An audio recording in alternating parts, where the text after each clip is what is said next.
Hello folks, welcome to this GVLOG. Firstly, let me just point out this isn't a fashion statement. This is because in the cabin here it is blooming freezing and the only heater that I have is a fan heater, and that gives off quite a lot of noise. So when I'm recording things like this, it gets very distracting, and I get people saying in the comments, "Oh, the audio's terrible. What's that noise?" So I've decided to freeze my socks off instead. There we go. Right.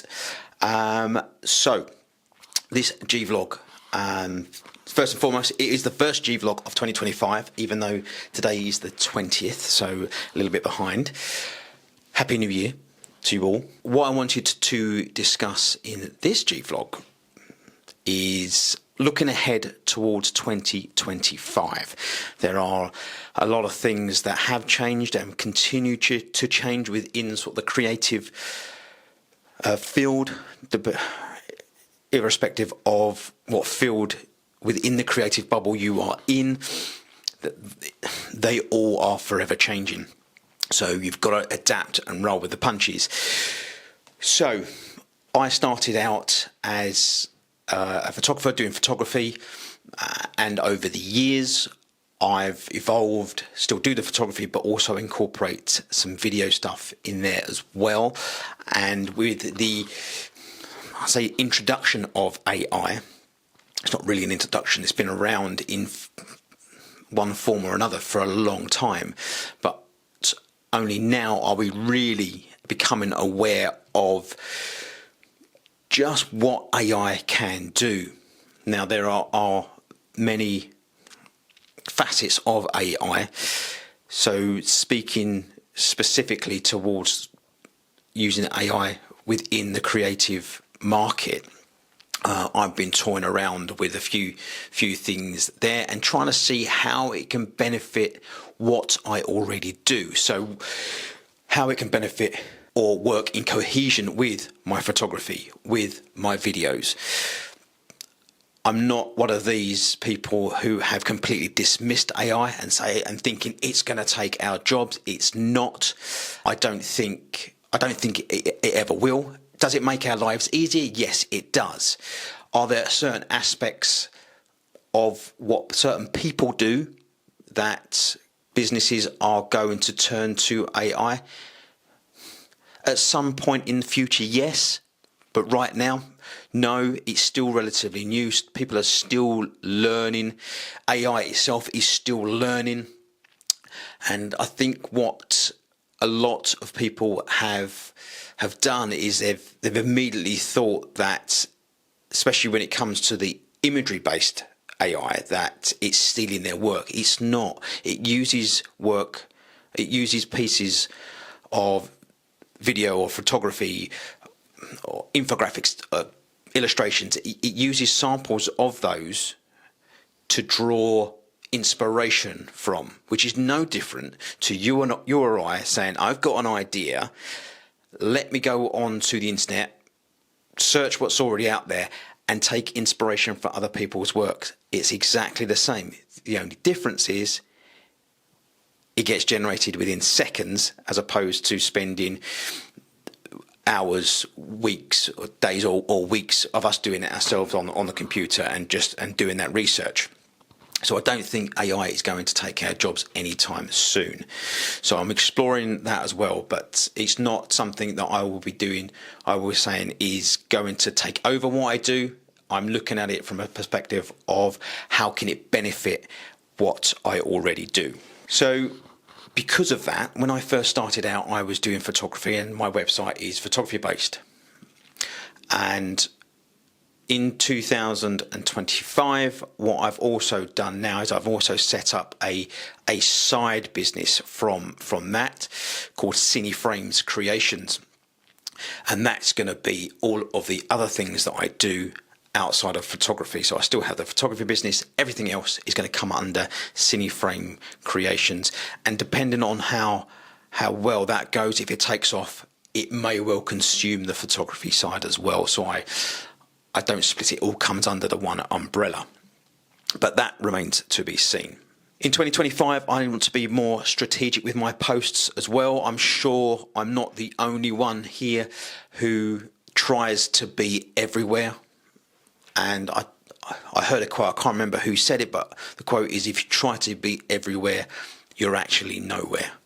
And that's what I've been trying to do with these new sort of social media platforms that come out. You get on board and you try to push out, and I found myself just feeling that I had to post for the sake of posting, just to get things out. It wasn't really strategic. I was sharing the same thing on every platform, and that doesn't really work because they all have their own sort of nuances. That if you're going to post to, if I post to TikTok, what I post in there should look different to what I post on Instagram and on YouTube Shorts, even on LinkedIn, and Facebook. I still post on Facebook.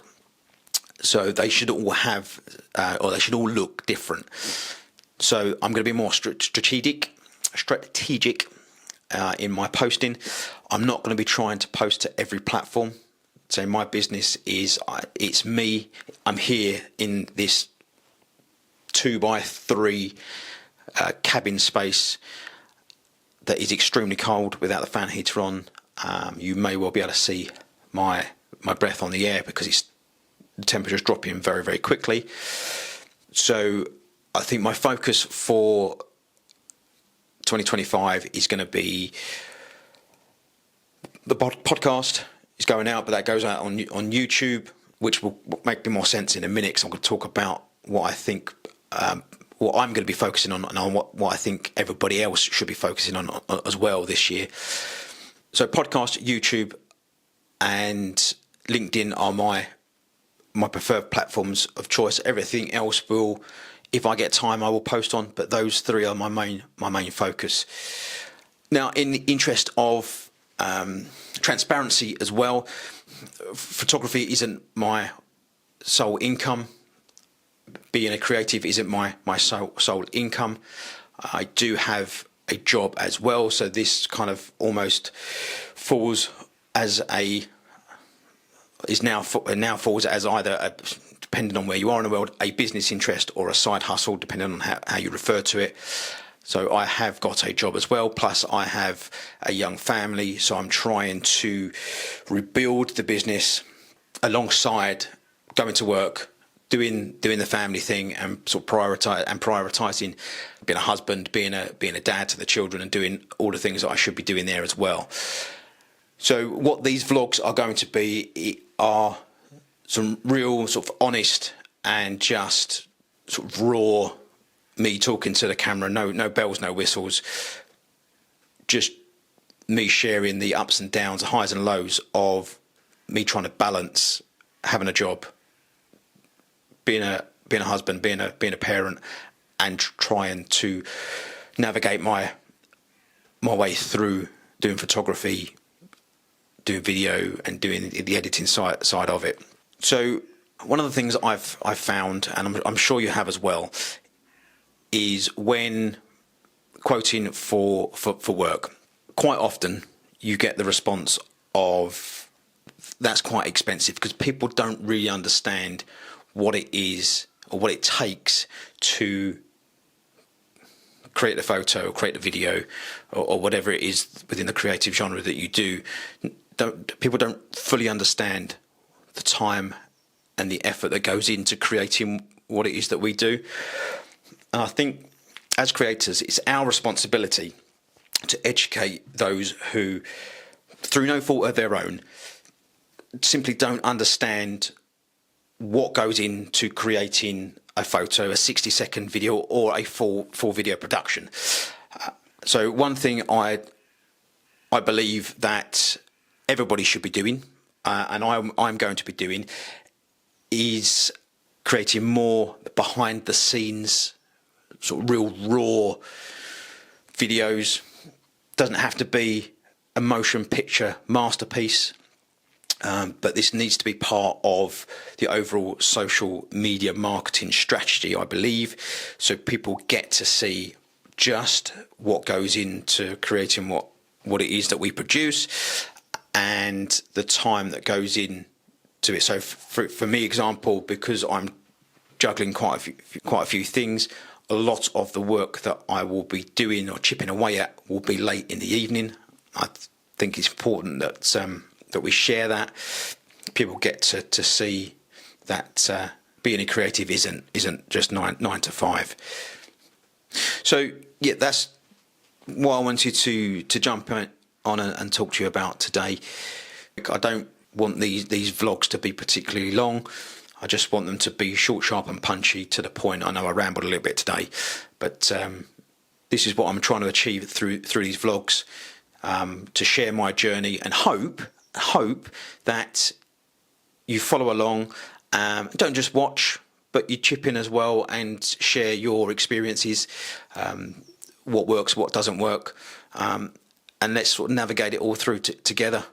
I'm sure I've made mistakes, and I will be making mistakes in the future that you may have done yourself. So, if you see me making them, please jump in the comments. Let me know your experiences and why what I'm doing doesn't work or isn't going to work, or if it is, I need to be sort of zigging rather than zagging.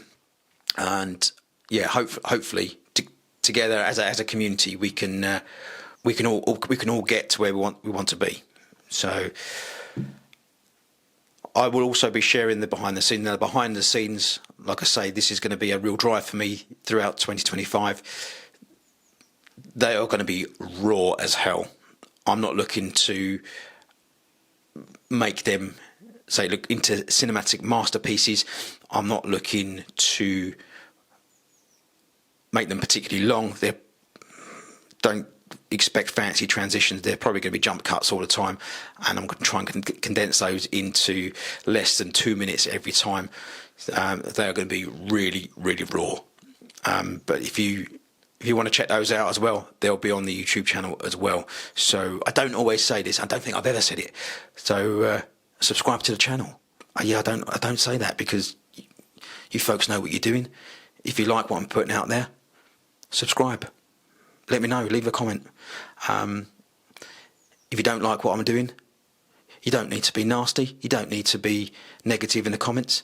Just don't say anything. Simple as that. Unless you've got something constructive to say, I'm not interested in knowing about it.